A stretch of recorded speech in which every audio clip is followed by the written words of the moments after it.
Assalamualaikum warahmatullahi wabarakatuh. Saya Yuni Arditasari dari kelas Fisika 5B. Di sini saya akan menjelaskan tentang bagaimana cara mendapatkan ide bisnis. Bagaimana sih cara mendapatkan ide bisnis? Pertama, saya akan menjelaskan tentang cara kerja otak manusia. Seperti halnya yang kita ketahui bahwa otak kanan manusia lebih kreatif dibandingkan otak kiri. Nah, cara kerja otak manusia itu dengan cara di-trigger atau dipicu.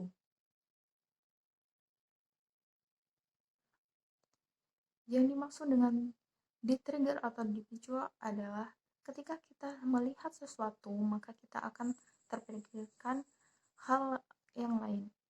Sebagai contoh, ketika kita melihat seseorang, maka kita akan terpikirkan seseorang lain.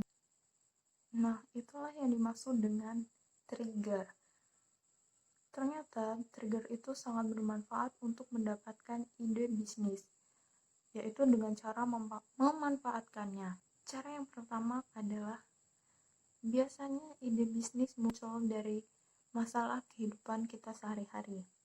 Sebagai contoh, saya dulu pergi keluar untuk nongkrong di sebuah kafe.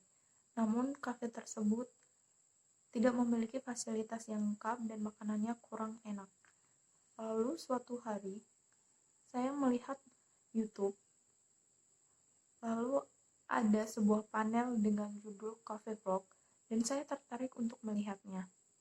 Ketika saya melihat video tersebut, saya terpikirkan ide untuk membuka sebuah kafe dengan tema yang sama dengan video tersebut.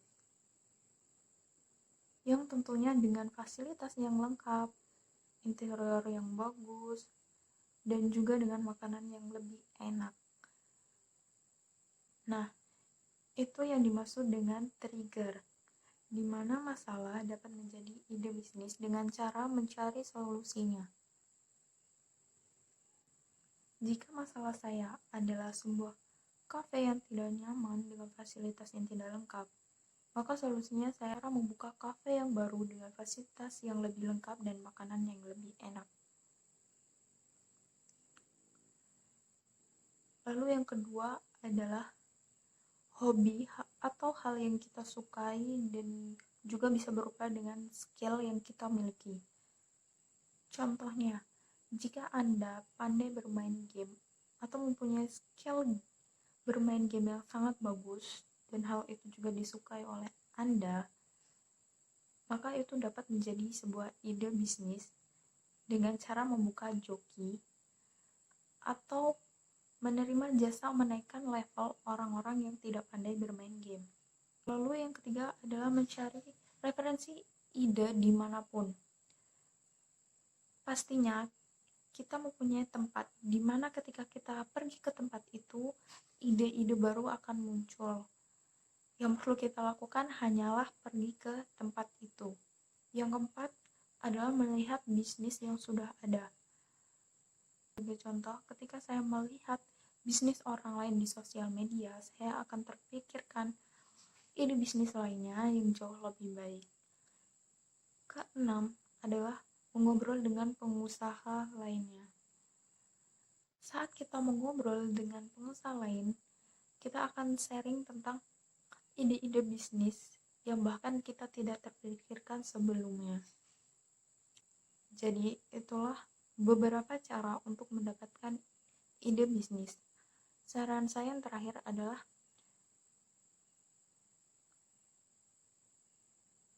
jika Anda sudah mendapatkan ide bisnis, alangkah lebih baiknya Anda mencatat dalam note atau catatan kecil. Jika suatu hari Anda dalam keadaan blank atau tidak mendapatkan ide bisnis lainnya, Anda dapat membuka catatan tersebut kembali. Sekian penjelasan dari saya. Saya mohon maaf jika ada kesalahan dalam penyampaiannya, karena saya masih belajar dan semoga video ini bermanfaat. Saya akhiri. Wassalamualaikum warahmatullahi wabarakatuh.